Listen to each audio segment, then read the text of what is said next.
probably never leave me. And it was not necessarily in my treatment, but in the treatment of somebody else that I observed.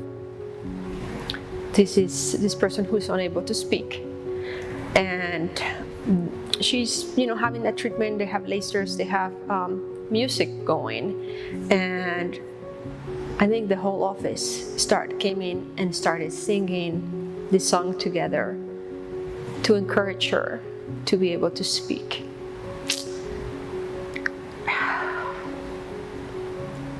And you just don't find that everywhere. That compassion for someone, and that the uniqueness to come and want to be a part of it and sing with joy and love, like that will probably never leave my mind. Like I honestly, I got goosebumps when I was watching it, and I thought, oh, God is most definitely present here. So as a caregiver, you hold so much of their trauma in yourself. For me personally, I was trying to take his trauma, trying to take his pain, trying to take all of that into my own body so that he didn't have to feel that. And I thought that I had let it go, but until I sat with Dr. Jerry, I had not let go of it, obviously, because I still felt that tension in my body. But as soon as she did that to me, it was like a full release of just everything. And I let out a huge breath, and Jaden let out a huge breath at the exact same time that I did. We're so connected that if I let my trauma go from this situation, he'll feel that trauma leave his body too. And then he can feel the peace, then I think he has the opportunity to heal.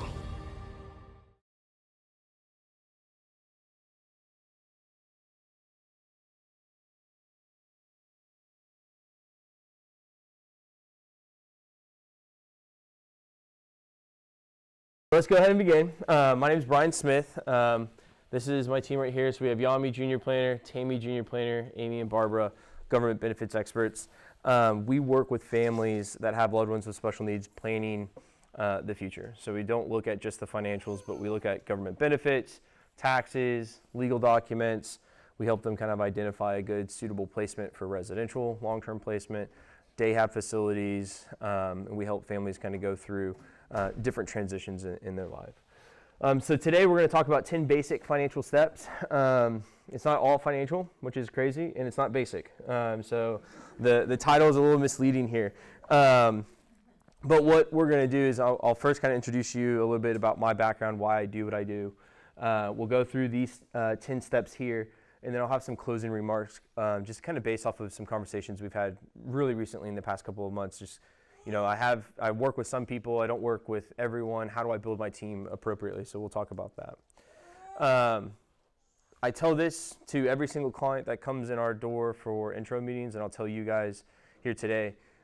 There's 2 rules that I have, and it's always 2 rules. 1, there's no such thing as a silly question, so ask me any question that you guys have.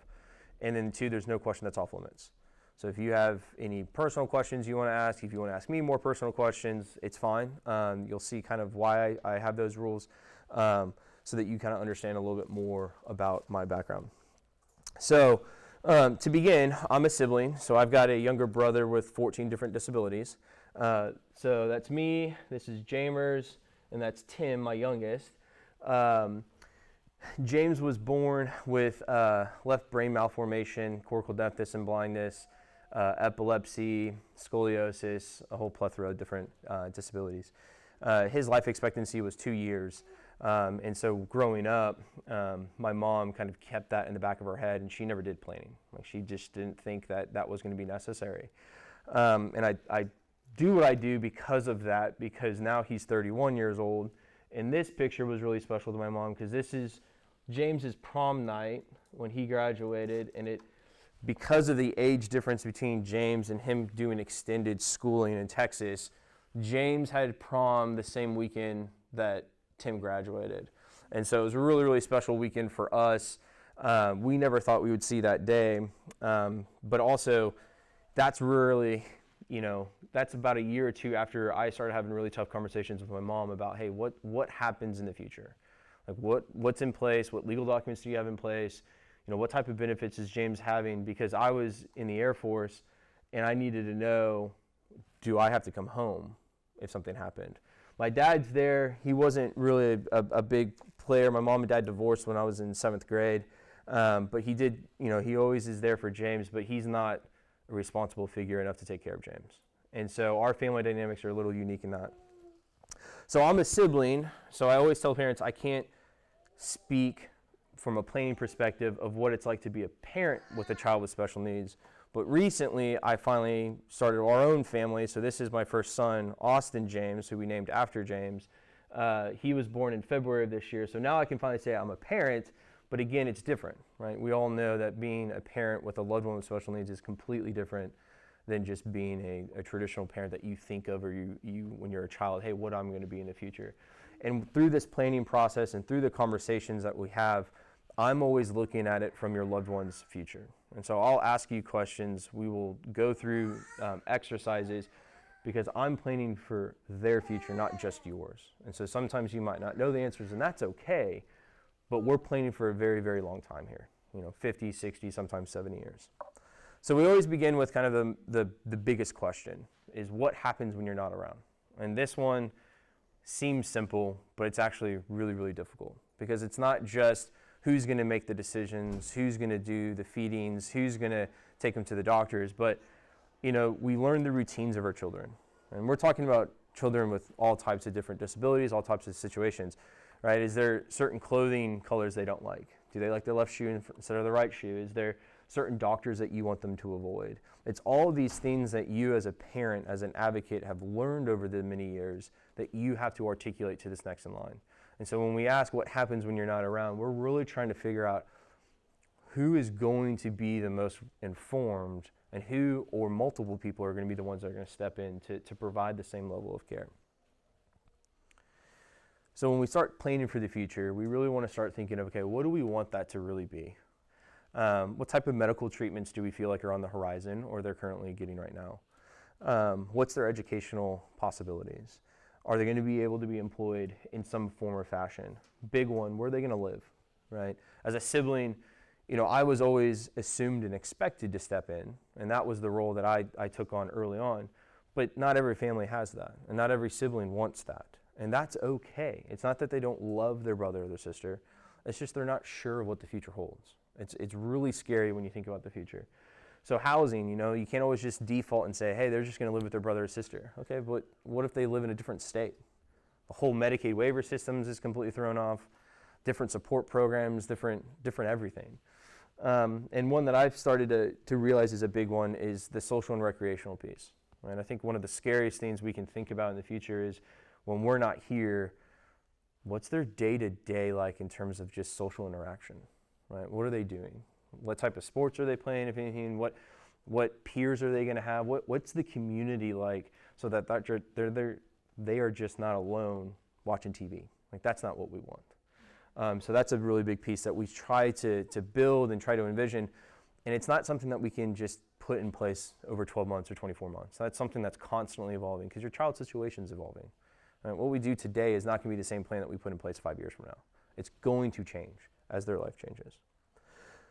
So once we kind of ask that big question, what happens when you're not around, and we start kind of envisioning some of the pieces that we want to put into play, there's some really big important steps that we need to do right away. So this step is really before anything else, is one, review the beneficiaries. Because when we're talking about benefits for your children, most of the time we're talking about Medicaid, and that's a means-tested benefit. And so most of us know in order to receive Medicaid, we cannot have $2,000, more than $2,000 in their name. Right? And that's a cumulative total. That's not per account. So one of the things that we've seen throughout the years is, and it's if there's any grandparents in here, this is not a knock to you. This is just typically what we see. Grandparents will leave 10, 10, 10, 10, whatever the amount is, like an even amount to every child or every grandchild. That's an easy way to disrupt Medicaid. Right? So always review your beneficiary designations. We're going to talk about that on step 7 about legal documents, like what is a typical legal structure of a family that has a loved one with special needs. But keep in mind that probatable assets go by your will. Investment accounts, life insurances, TOD, those are going to go by your beneficiary designation. So your will might say one thing, I want everything to go to a supplemental needs trust. But if your employer benefits, if your 401k, if your investment, if that beneficiary designation says go by my will or go directly to the supplemental needs trust, those carriers are going to write that check to whoever. And the biggest mistake I've ever seen is a mom leaving $5 million to an 18-year-old with Down syndrome. We had to immediately put it into a first-party trust. We'll talk about the nasty part of a first-party trust later, but just know that we tried. We tried to get the courts to intervene, didn't matter. The insurance carrier was going to write who the beneficiary was. So once you kind of make that check of, okay, God forbid something bad happens, at least I know I didn't accidentally disqualify the future eligibility of my child, then we sit down and have the family meeting. And there's two big questions you need to ask here. Is when we have that family meeting and we start trying to identify, is it a sibling, is it an aunt and uncle, is it a cousin, is it close family friends, is it a combination of the above? We have to ask two really important questions on an annual basis, not just up front. One, are they willing to step up? And two, are they able to? Because most of the time they're willing, right? If you ask a sibling, the worst case scenario, if something happened to mom and dad, would you be willing to step up to take care of your brother or sister? Most of them are going to say yes, but they're not necessarily able to. An example would be, 5-6 years ago, you were to ask my brother Tim that, he would always do whatever he needed to for James. But he was just getting out of college. He didn't really have a path for life for him, and from a career standpoint, what he wanted to do, he wouldn't be able to handle his life and the medical necessities, the doctor's visits, everything crazy going on with James 6 years ago. So asking that willing and able, that's an ongoing, because sometimes it's going to change, right? If you're, identified caretaker is going to start a family, it's probably going to be really stressful for that first year. I'm going through it right now, and I'm sure you guys remember that too as a new parent. So changing that and having a what we call the fire drill, an annual fire drill where you run through these questions and you run through this meeting once a year just to make sure we are up to date on changes, make sure the next line caretaker is up to date, and make sure that caretaker is still able to. I think COVID was one of the biggest eye-opening of, you saw a lot of families move from different states, and then when you go and you review your documents a couple of years later, they're like, whoa, yeah, no, they're in California. Well, how are they going to take care of your child today if they're in California? Are you going to ship your child to California, or are you going to ship them here? And how fast are we going to be able to do that? And where are they going to live in between settling down? So there's just this constant fluid process here, but having that meeting once a year is extremely important. And as a sibling, what I'll say from my perspective to the parents is, if someone says no, that's not because they don't love your child. Okay, it's not the end of the world. It's just that they're not there yet. Whether they don't understand the responsibility, they don't think they're able to, it's you opening up and asking, it's okay to be told no. We can find other short-term replacements until that person's more comfortable or until we find a more suitable solution. Okay? Any questions so far on the first 3 steps? No? Okay. So once you have that first family meeting and you start having that idea of who would step in, it's about creating that team. Because it really is a true team. It's not just one individual that can support you guys or help. Attorneys are really good at legal documents and really good at answering legal questions. They're not very good at the financial side. They're usually not very good at the tax side. Some are good at the government benefit side, not all. And so putting together a team that fits your child's situation. If your child's able to be employed, okay, well, you need to get a good job coach. Here in Texas, working with Texas Workforce Commission. If it's 24/7 care, then we need to get either a case manager involved annually. We need to start identifying residential homes that we'd be able to take on and getting them involved to give us a better idea of a timeline to transition your child to that residential home, because not always do they have beds available. So it's about getting that team together in a cohesive manner to say, okay, you're going to do this next 12 months. I'm going to focus on this, and start delegating. Because as a parent, you have too much on your plate to do it all on yourself. Like it's too stressful. And a lot of times if parents try to take on a lot of these decisions and they accidentally make a bad decision, what we see is the guilt that comes with that. And then it starts causing you to not make decisions in the future because you're afraid you'll make the same mistake again. And so having that team able to delegate that responsibility is extremely important. Step 5 is looking at your local. There's 3 levels of benefits for our families that have loved ones with special needs. You have your national benefits, you typically have your state benefits in terms of waiver programs, and then you have your local benefits, and that's nonprofits, that's scholarships, those are grants, camps, those types of things. So understanding what's there locally, but also understanding if your goal earlier on in the process was, I want to move to a different state, I want them to be closer to a family member in a different state, we have to also build this for that future local plan.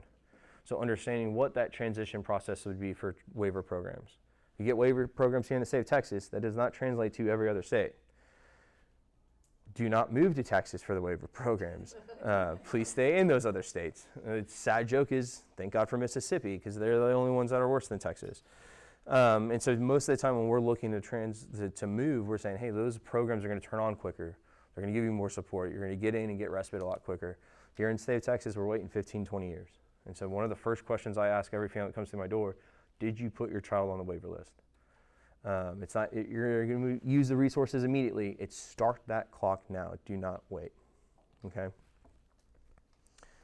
So the next 3 slides are probably the most intense slides. And I'm going to draw on the whiteboard here just to help out a little bit. So when we have government benefits, there's a lot of different benefits that we're talking about. And if you're taking notes, this is the best way to do it. So just do a simple T-chart. You have SSI, and you have Medicaid. These are means tested. What does that mean? It looks at earned and unearned income. Okay? Earned income is pretty self-explanatory. If you have a job, that's earned income. Unearned, passive investments, pensions, RMDs from retirement accounts, rental properties kicking off income, that's unearned. Right? There's other examples too. But when we're talking about SSI and Medicaid, they're going to look at earned and unearned income. That's extremely important for what we're about to talk about. There's also an asset test, which we talked about earlier. That's $2,000 in their name. So bank accounts. Does anyone in here have like a UTMA or a UTGA, an UGMA account? No? What about 529C accounts, college savings accounts? Okay. Those are not bad because it's you are the owner. The beneficiary is your child. You can move those accounts over to a 529A, an ABLE account. So 529C, not the worst thing. But bank accounts, UGMA accounts, we just came across a Covered L account. Does anyone in here have a Covered L account? Good. Run. Don't. Please, that is causing the biggest headache right now. So SSI and Medicaid, $2,000. In 2025, it's $967 a month. And excuse my penmanship, but yes, that's a 967. On the SSI Medicaid side, if you have any earned income or any unearned income, there's a formula. So whether you get $1 or you get $967, there's going to be a floating number here depending on your income if you have. If you don't have any income, you should be getting $967. If you're not getting $967 and you're getting like $600 and some change, you need to talk to Barbara and Amy. That's because they look at in-kind support and maintenance, ISM. If your child will be older than 18 or is 18, and you said they're living with you, they're considering that an in-kind support and maintenance. And so they're going to reduce your SSI by a third. So my mom did this for many years, and her mentality was, well, we don't need the money. We're fine. My problem was, you don't need it now, but I need it later for James, because you haven't saved appropriately. So take every money that is there and eligible for your child, and whether or not you're going to use it today or not, put it aside and save for the future. Because we don't know their life expectancy, and we don't know the cost of care 50, 60 years out. We can project, but at the end of the day, we just don't know. So take every dollar available here. Also, because we are hearing a lot of rhetoric in the news today with presidential elections about Social Security. What funds SSI and Medicaid? The federal bank, Fed funds. Social Security and FICA taxes do not fund SSI and Medicaid. So when you hear this talk of Social Security going away, or what happens to the fund in 10 years, we're not talking about SSI and Medicaid. Are there caps they're talking about on Medicaid and SSI? Absolutely. But it's not because of the insolvency of the fund itself. And if you want to play doomsday, what happens if SSI and Medicaid goes away? My bigger question is what happens to the federal government? Because that federal bank is pretty important, right? So don't go down that dark, crazy hole of, oh my gosh, but let's plan for the worst case. SSI and Medicaid is a safe assumption to be there in some form or fashion. Will they be more strict on qualifications? We're seeing it already, right? We're seeing that today, and it's a pain in the butt. But don't think that the SSI and Medicaid is going to run out of funds, okay?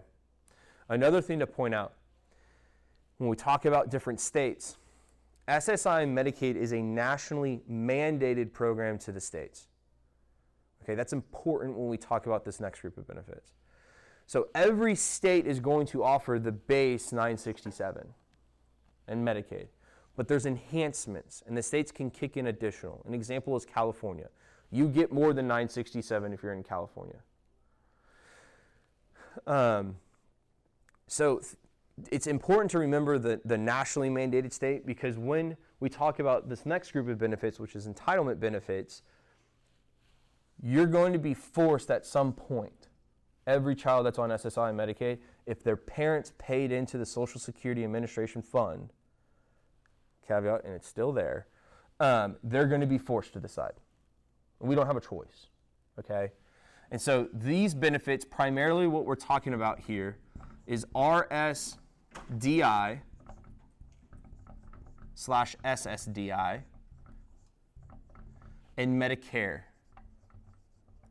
okay? RSDI stands for Retirement Survivors Disability Insurance. SSDI stands for Social Security Disability Income, right? If your child has worked enough or has attained enough credits in the system, they would have their own SSDI benefit if they're unable to work. If the child's disability occurred prior to the age of 22 and they don't remarry, because we've started seeing that what if scenario, and Barbara puts it perfectly, don't marry the government. Like if your child does have a desire to fall in love and get married, we really have to look at the numbers, because what happens here is if the disability occurred prior to the age of 22 and they do not make more than, in 2024 numbers, $1,550, that's the SGA, substantial gainful activity. They can make $1,500, they can make $1,400, they can make $549. It's all or nothing. Okay, so here's the one big difference here. This is a calculation, $1 to $967. This is an all or nothing. They either have a disability that is recognized by Social Security, they didn't get remarried and the disability happened prior to the age of 22, and they make less than this earned. They do not care about unearned here. You can have a pension that pays them $30,000 a month. They don't care. Earned, Medicaid will, which we'll talk about, but this side of the graph won't. So $1,550. 50% or 75%. The day you go into Social Security and you say, hey guys, I'm tired of working, I'm not getting anywhere, I'm retiring, I want my check, they're going to ask you, do you have a child with special needs? And you're going to say yes, and then you're going to give them the Social Security number, could be some more complicated steps, but they're going to look it up and say, okay, great, you have that. In this scenario, let's assume you get $4,000. at 67. Your child's going to get $2,000 in addition to your $4,000. Okay? So if you're thinking of a timeline, they don't make any money now. Age 18, they'll get $967. That's their first pay increase. When you retire between 62 and 70, here's their second increase. They get 50% of your RSDI benefit, up to 50%, depending on how many people are claiming. That's for retirement. That's for if you, as the parent, are unable to work, you become disabled yourself. The day you die, it goes up to 75%. So instead of $2,000, they now get $3,000 for the rest of their life. Again, assuming they don't get married, because if they get married, they sever this tie. $36,000 a year in this example is a lot of money for the rest of your child's life just for them to fall in love. And it's sad that we quantify love, but we have to think of it that way. Because we don't have the funds to 100% fund everything, we do have to rely on government benefits here. Okay? So 50%, 75%. 2 years later, so 24 months, they get Medicare. In the perfect world, your child's going to have Medicaid, Medicare, and an RSDI benefit. Okay? Ideally. This is just, this is the national program. Okay? Let me go back to that. Nationally mandated to individual state. You walk into the Social Security office, they're going to kick you over to this. You don't have a choice. This is a nationally ran program. This is what FICA taxes pay for. So when you hear that on the news, this is what could get messed up or capped or reduced or whatever. This, very unlikely. Medicaid is its own animal, right? That can change, but not because of the insolvency financially, okay? Any questions on this before I jump to the legal? Yes, ma'am. So my daughter has Medicaid caregiver because she qualifies medically, but she lost SSI because our income. Are they related? Base Medicaid technically is. It sounds like there's also a waiver if you're saying. So We do have a waiver. They are related, but not in this situation. She's going to qualify for Medicaid through the waiver program, which is the waiver to the requirements. So like in the state of Texas, we say the only way to get Medicaid prior to the age of 18 is mom and dad have a very low income or low assets for a short period of time, or their name gets called on a Medicaid waiver program. Because most of the time they don't include the parents' assets and incomes in that situation. But they'll lose SSI. At the end of the day, Medicaid is the most important benefit. Medicaid is king. Okay, so we're always trying to preserve Medicaid through special needs trust and those types of things. So if she doesn't lose her waiver, she won't lose Medicaid. If she doesn't lose her waiver, she won't lose Medicaid. Correct. Correct. Yes, ma'am. So I don't know if this is, because I'm from Georgia, so I don't know if this is something you can answer, but it was really interesting. So my son, we got straight up Medicaid and SSI because we were in the hospital for so long. Yep.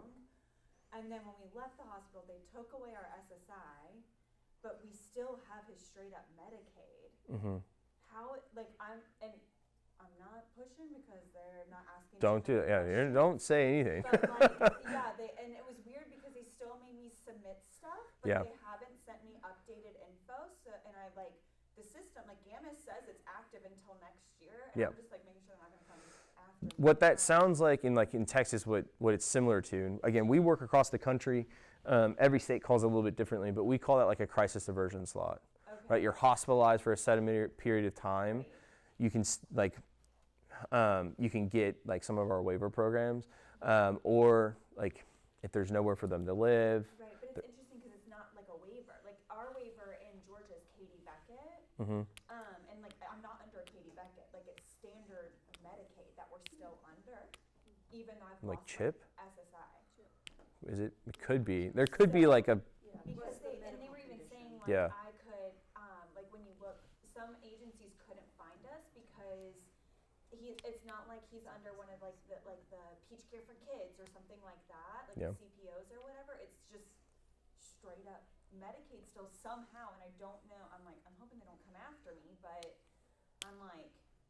No, there's got to be, if you're in the system and you've submitted everything, It's either the medical diagnosis itself or like another program like CHIP or something else that's keeping him on Medicaid at least until the renewal. Okay. So I wouldn't stress about it for the time being. Okay, and then what you're saying though is then I would then apply for like that Medicaid waiver once this kicks out. Then that's when I look at the Medicaid waiver to make sure we keep it. So the Medicaid waiver, like they're so state specific. It depends on whether it's a diagnosis that's going to disqualify or qualify them, or age or a wait period. Okay.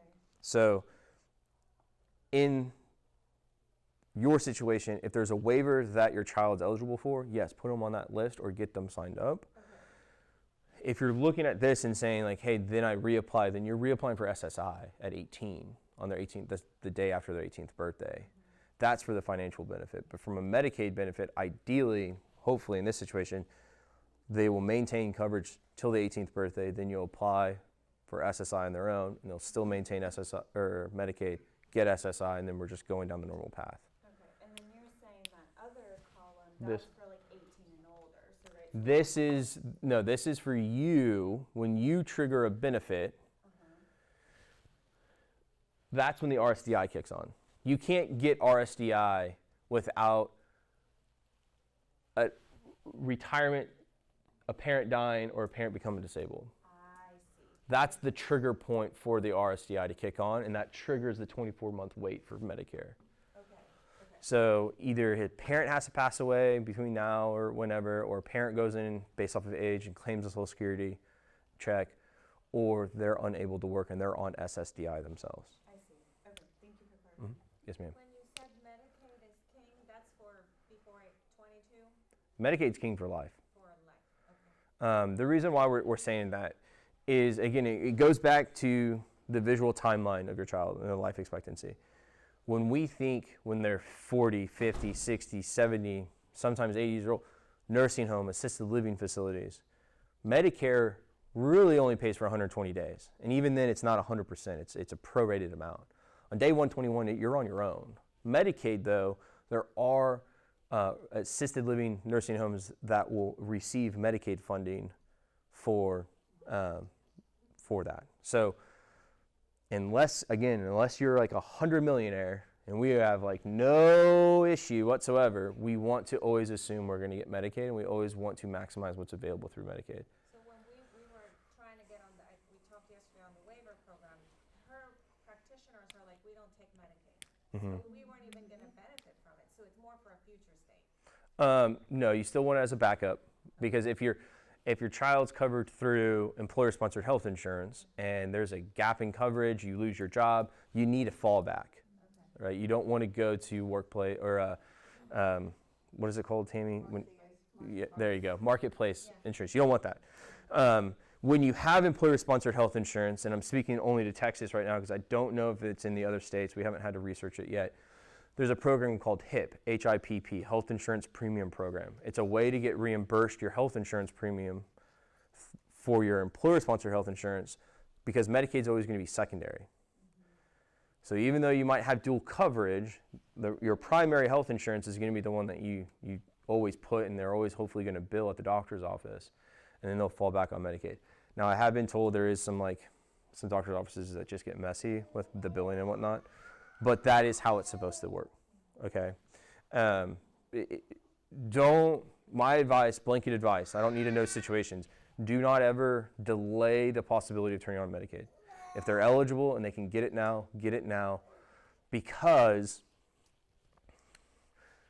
there's a really bad situation that happens. Say a child's 15 years old, never got Medicaid on their own, never received $1 of SSI, and a parent dies. Okay, so they get an RSDI benefit. They get the 75% benefit.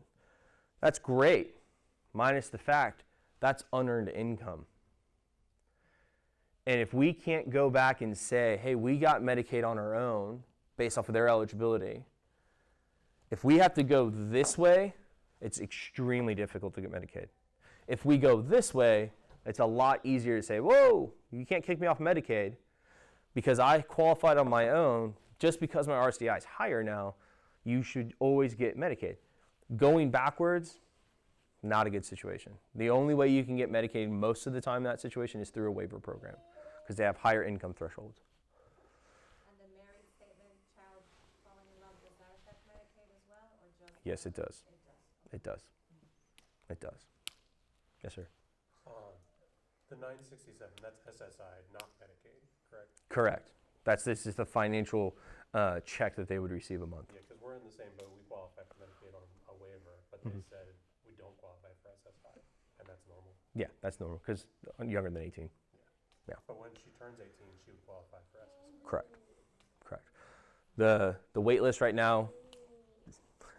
Wait list right now is really long. Hopefully, it's a lot shorter when they turn 18. Right now, we're saying between 10 and 14 months. Okay.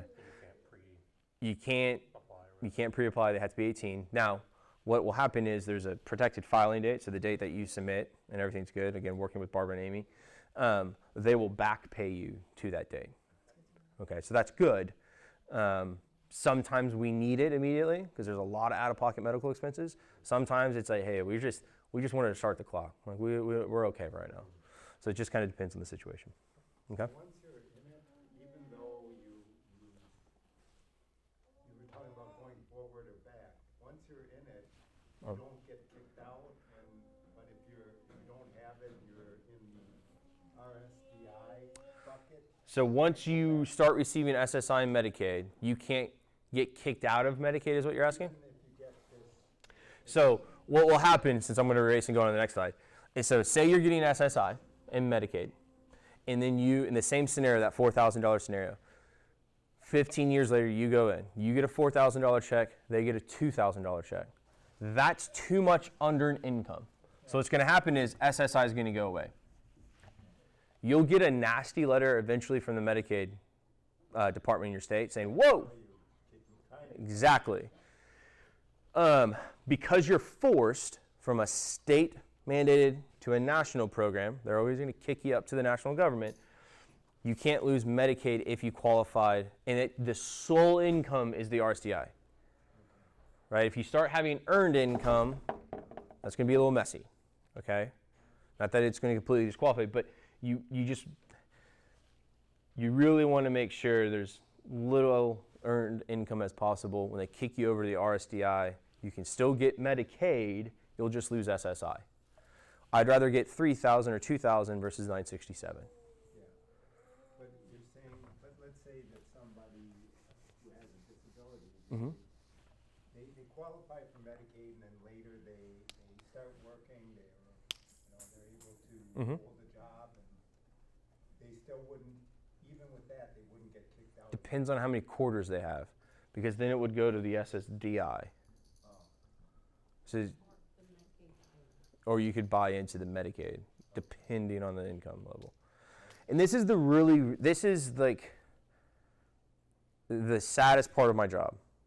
Like, and you think talking about parents passing away is sad, but when you have to like really consider the child's ability to earn an income and whether or not you have to inhibit their ability to earn their max potential income, that's really unfortunate. Because you really have to weigh, okay, $1,550, if they make $2,000 a month, is it really worth it to lose all these benefits just for them to earn $2,000 a month? And that's the sad part, because we're always taught and we're always trying to build a plan in a situation for them to reach their max capability and their potential, but then now you have to handcuff them because of earnings. And that's the problem, and that's the saddest part. So in that situation, you really have to sit there and weigh, does it make sense, does it not? All right, I'm going to go on. Other government benefit questions. The two ladies in the front up here, they're the best. Ask them. All right, so let's go to another fun topic, legal documents. So you can do all the financial planning in the world, all the tax planning, all the government benefits planning, but if you don't have a good legal structure, no bueno. No bueno. If we stay with the mindset that Medicaid is king and that we want to preserve eligibility now and in the future for Medicaid, every family should have a special needs trust. Every single family should have a special needs trust. No questions asked. There are multiple different types of special needs trust, which I'll kind of flip between the two slides here. You have third-party special needs trust. You have first-party special needs trust. I don't see a lot of pooled trust. I don't like pooled trust because they're 1-800 numbers. They're very, very inexpensive, very, very small amounts. But it's like pulling teeth as a caretaker, trying to get money out of that trust. So first party and third party, let's talk about the differences real quick.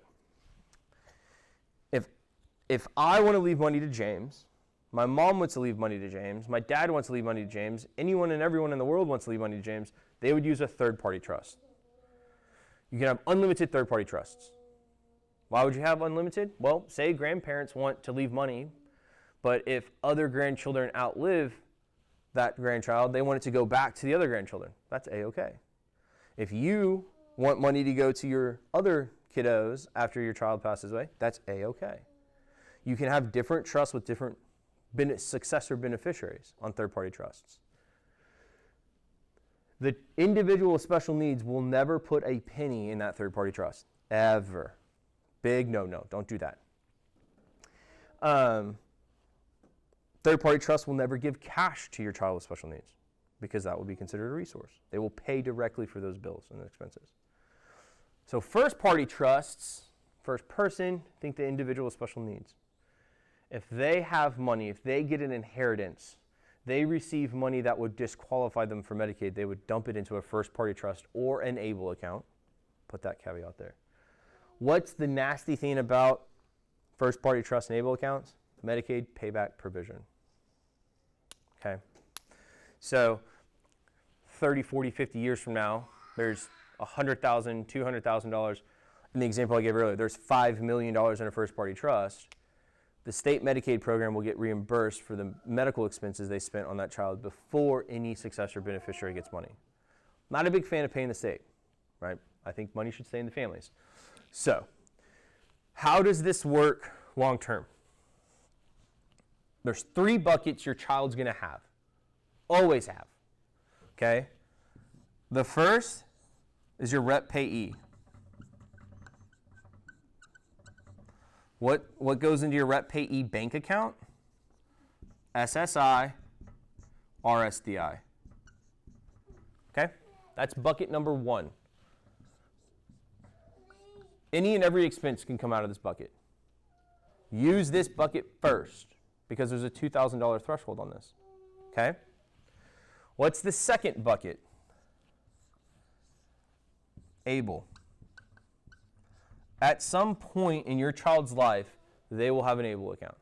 Might not be now, might not be right now, might not be in 10 years, but at some point they're always going to have an ABLE account. Because if we ever have excess money in the rep payee account, we can just dump it in the ABLE account. The limit in 2025 is $19,000. This number, if you're good with memory, is always going to be pegged to the annual gift. Why? Because if you put money into this ABLE account, it's considered a gift. And it's a cumulative total of $19,000. Okay? Wages, you can put a little bit more. I'm not going to go into that because that's just another can of worms. Okay? Rep payees number 1, ABLE accounts number 2. Why is an ABLE account number 2? Medicaid payback provision. They did a study in 2022. ABLE accounts have been around since April 28th of 2014. And Ohio, Nevada were some of the first states to adopt the ABLE account. Texas, well, what do you know, one of the last. That's why we don't recommend Texas. They did a study of the Ohio account, all the ABLE accounts, and they found that the average bank account was $6,000. That's the right way to use an ABLE account. The ABLE account is not a long-term savings account. This is your checking account, number 1. This is your checking account, number 2. This is not a savings vehicle. If it ever gets over $100,000, you lose SSI. There's a Medicaid payback provision. The fees for investments are very expensive on this. Use this as a, too much money, or rent, which is what I'm about to talk about. Okay? So, what's bucket number 3? The special needs trust, the third-party special needs trust. This is where, well, that's a bad mom and dad. That's where they put your money in. This is the long-term savings account. This is where your investments are. This is where we pay for vacations. This is where we pay for the big stuff. Now, we've got a handout that we can hand out at the end where it talks about all the allowed distributions out of the S&T without causing any issues. One of the big, really pain in the butt expenses that's not supposed to come out of the S&T is rent. So this is an exercise we do with every single next in line caretaker. Where does rent come out of? These two accounts. And then rent, clothing, utilities, some utilities, these two accounts. Every other expense your child has in their life will come out of this S&T. The other good thing about this is, well, you know, Bryan only get $1,500 in SSI or RSDI. Kids rent's $2,500. Okay, guess what we can do? $19,000 a year from the S&T to the ABLE account. So we can replenish this bucket.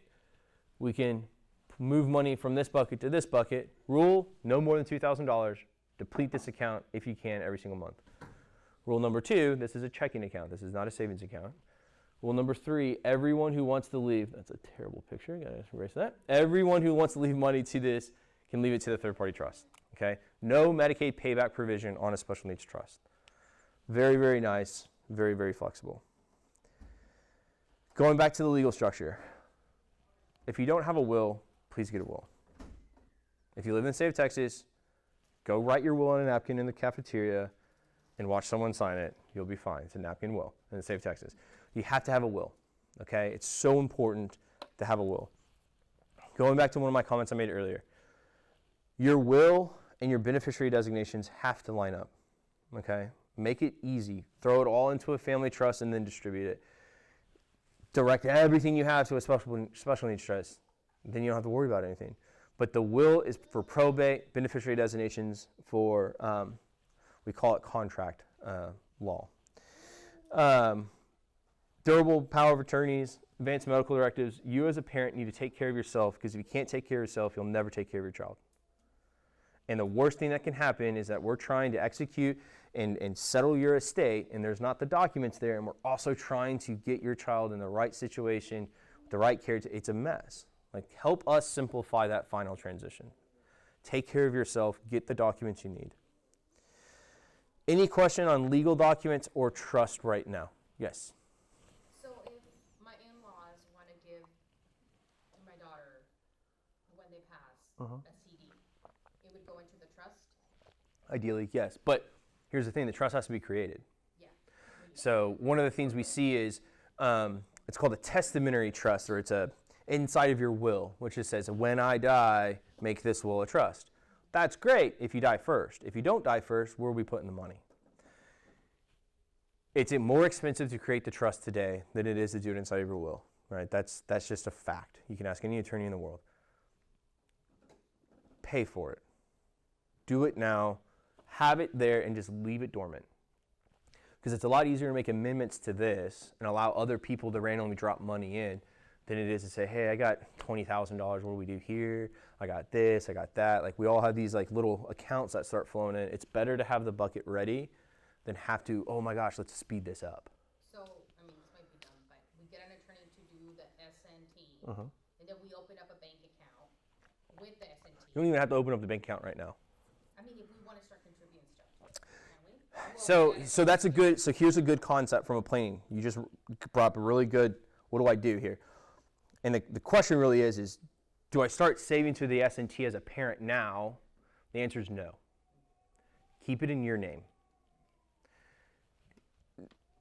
99% of the time. Like, if you have a big estate, like, don't do that. But the reason why do you do that? Once it's inside of an S&T, there's a sole benefit clause. The money can only be used for the sole benefit of the beneficiary. You get into retirement, you need long-term care yourself, AC breaks, and you need to find cash quickly, you can't go dig into that S&T. Right now, again, because of the election year and because everyone's talking about changing the tax code, if you put $100,000 over your lifetime and it grows to $300,000, there's $200,000 of gain. When you die, there's a step up in basis. So from a tax perspective, it's more tax efficient for you to keep it in your name, because then the trust inherits $300,000 and that's their cost basis. They don't have $200,000 of gain to unravel. So again, if you're looking to put money aside on a monthly basis or just set something up, do it in your name and then leave the beneficiary, the SNC as the beneficiary. With the special needs trust, are there rules, like, do you have to have a third-party trustee? You don't have to. Well, the child with the special needs cannot be the trustee. But Yeah. could a family member be? Family member can be a trustee. The way we've done it, because it is really rule intensive, is, and this is kind of my blanket recommendation to all families, is you have a corporate trustee manage the tax return, the distributions, the record keeping and the investments, and then you have a trust advisor as the family member. So they're advising the trustee, hey, we're going to need $6,000 next month. We're redoing his bed set. We're going to get all new mattress, all new everything. Get ready to send us $6,000. We're going to go Ashley Furniture, whatever. Also, that family member can be the trust protector. Okay? So I'm my brother's trust advisor. I'm my brother's trust protector. I have a trust company that will manage my brother's assets. I do this every day of my life, and I don't want that responsibility. The reason is if you accidentally distribute the funds incorrectly, that's a headache. You have to file a tax return because it's going to have its own EIN at that time. But if the trustee starts acting up, fees increase, not paying the bills on time, I can fire and replace them with another, because I have the trust protector rule. You have some ability, like, if you don't like what they're investing it in, you can just say, I'm going to go to something. So that one's a little tricky, because the corporate trustee has two rules: the prudent investor law and the fiduciary standard.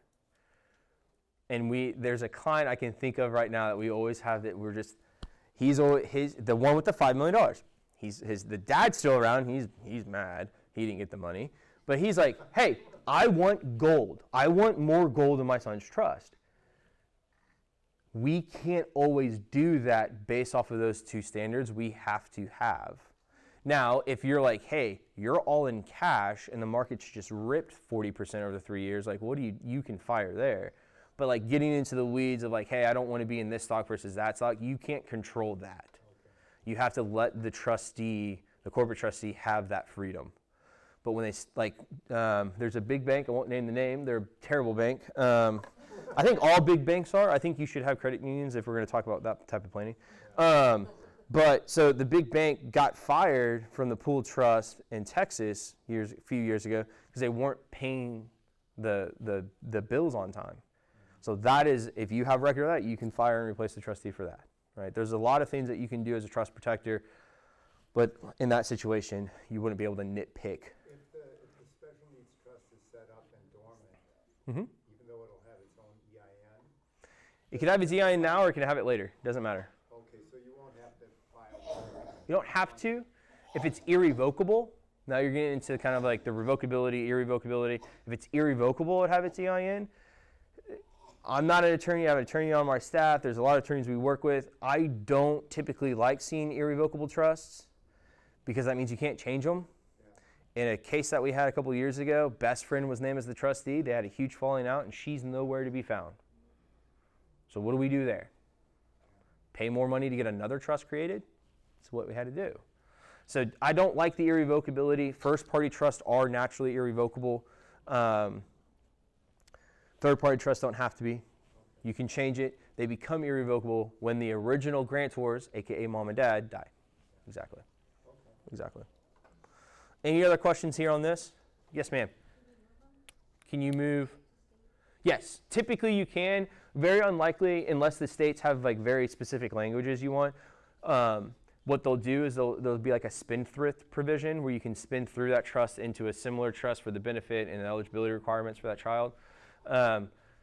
Most of the time, from what I've been told from attorneys, there's like a gentleman's rule. Like if you have one trust in one state, generally they'll accept it. They'll give you a grace period to move the assets into a state-specific special needs trust if need be, but usually we don't see any issues there. Yeah.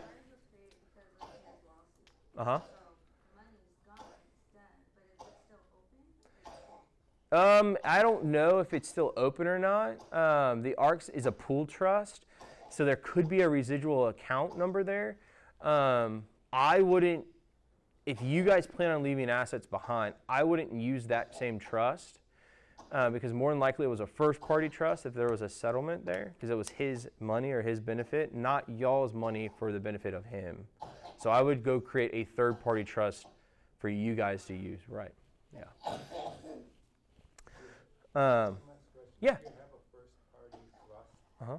and you set up a special needs third-party trust, can you transfer the assets? We're actually doing the opposite right now with a client.